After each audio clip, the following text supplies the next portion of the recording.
In this video, we're going to learn how to apply exponents. Well, what even is an exponent? I'll show you with this first example. 3, so we call this 3 to the power of 2. Whenever you see a 2 in the little corner, a little 2 in the corner, that means an exponent of 2. So this thing here is called the exponent. Now, what does it mean? 3 to the power 2, that means we're just going to write the number 3 a total of 2 times. So there's a 3 here and another 3, and we're just going to multiply. So 3 to the power 2 is just the same as 3 times 3, and 3 times 3 we know to be 9. Another name for this power 2 is called squared. So we could say 3 squared is equal to 9. This next one, we have the big number here, which is the 4. We call that the base. So we would say the base is 4, and the exponent, often called the exponent or the power, they mean the same thing for now, is 3. So what does that mean? Well, that means write the number 4 a total of 3 times. So 4, 4, 4. 3 times because of this 3, and multiply them all together. So 4 to the power 3 is 4 times 4 times 4. Well, 4 times 4 is 16. And 16 times 4 is 64. So 4 to the power of 3 is 64.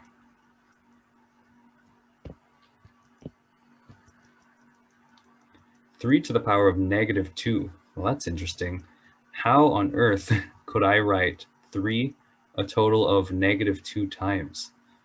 Well, when we get into negative exponents, it gets a little bit more confusing, but not really. I'll demonstrate how this works with a bunch of different examples here. Let's start with 3 to the power of 4. That would be 3 times 3 times 3 times 3. 3 to the power of 3 would just be 3 times 3 times 3. 3 squared would be 3 times 3. 3 to the power of 1, well, that's just a single 3. Here's where it gets strange. 3 to the power of 0. A lot of people think that this means 0 because there's no 3. There must be a 0, but that's actually wrong. It's not 0. There's one hidden pattern in this. Turns out there's an extra hidden 1 that we're multiplying to all of these 3's.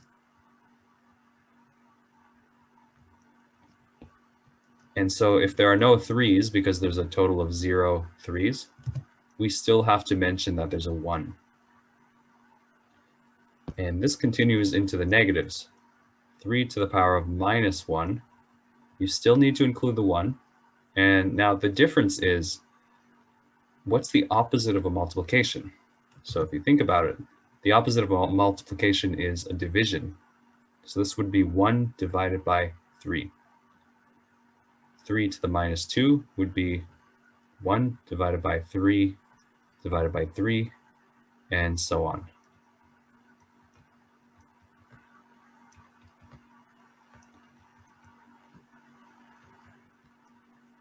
A better way of writing this would be in a fraction. So 1 divided by 3 is just a fraction, 1 over 3.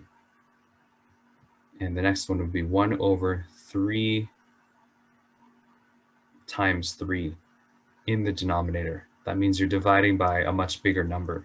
So you're dividing by 3, then you're dividing by 3 again.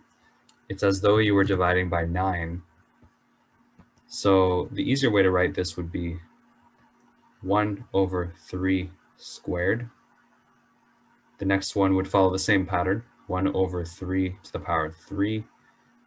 And if ever we got into a very big negative power, negative 10, let's say, this would just be 1 over 3 to the power of positive 10. So the rule seems to be all you have to do is when you see a negative exponent, flip the fraction and make it a positive exponent. So let's apply this to this question.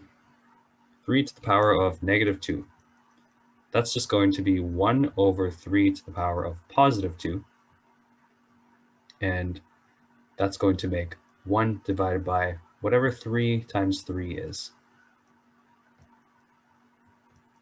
Well, 3 times 3 is 9, so this is 1 divided by 9.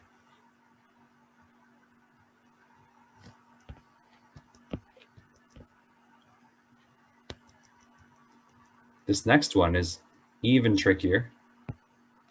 So there's a lot to discuss in this question. The first thing is, what is a root?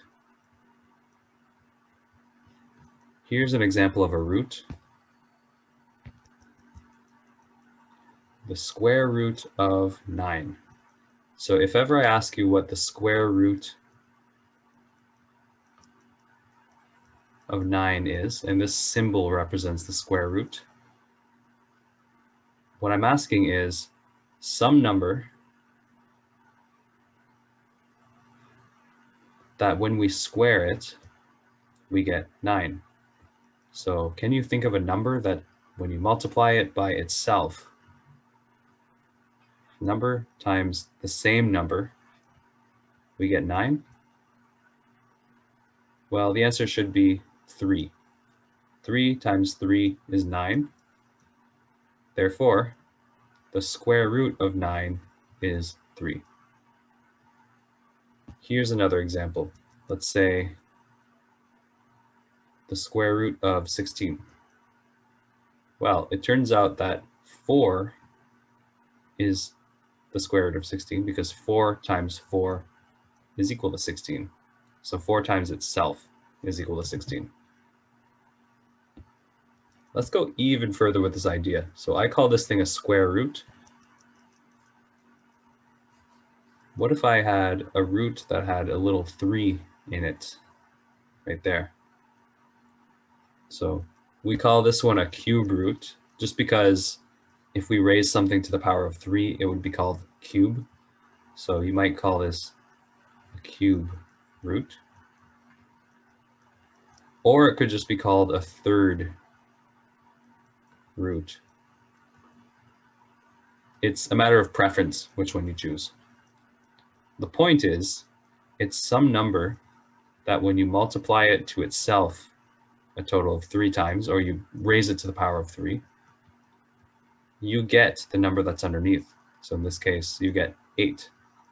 So what number can you multiply it times itself to get 8? So something times the same number times the same number, that makes 8. Well, you could try a bunch of different numbers. It turns out 2 is the answer because 2 times 2 is 4, times 2 again is 8. Therefore,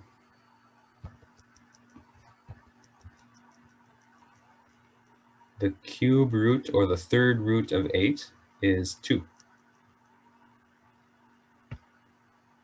So why am I covering all of this? Well, it turns out that this relates to exponents that have fractions in them. So we see an exponent here that is a fraction.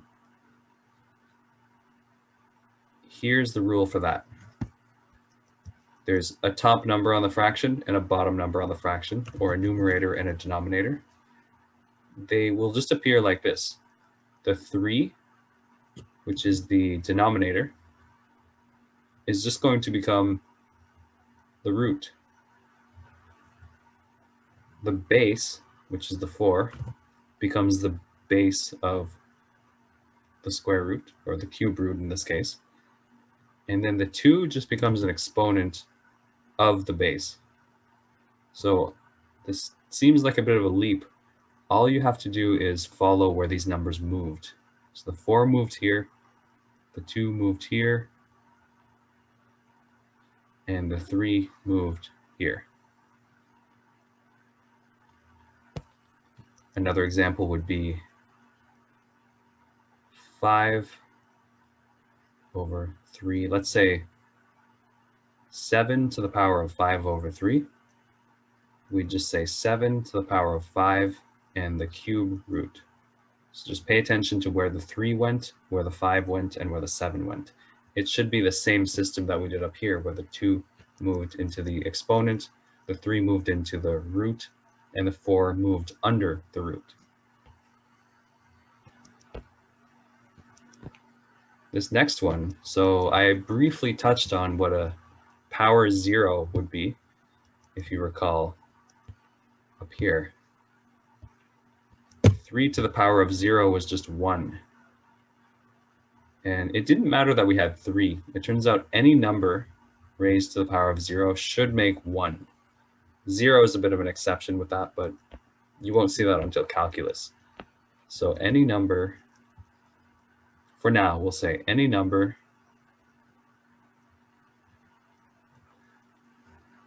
raised to the power 0 equals 1. So 17 to the power 0 is 1. And that's it for this video. I'll see you in the next one.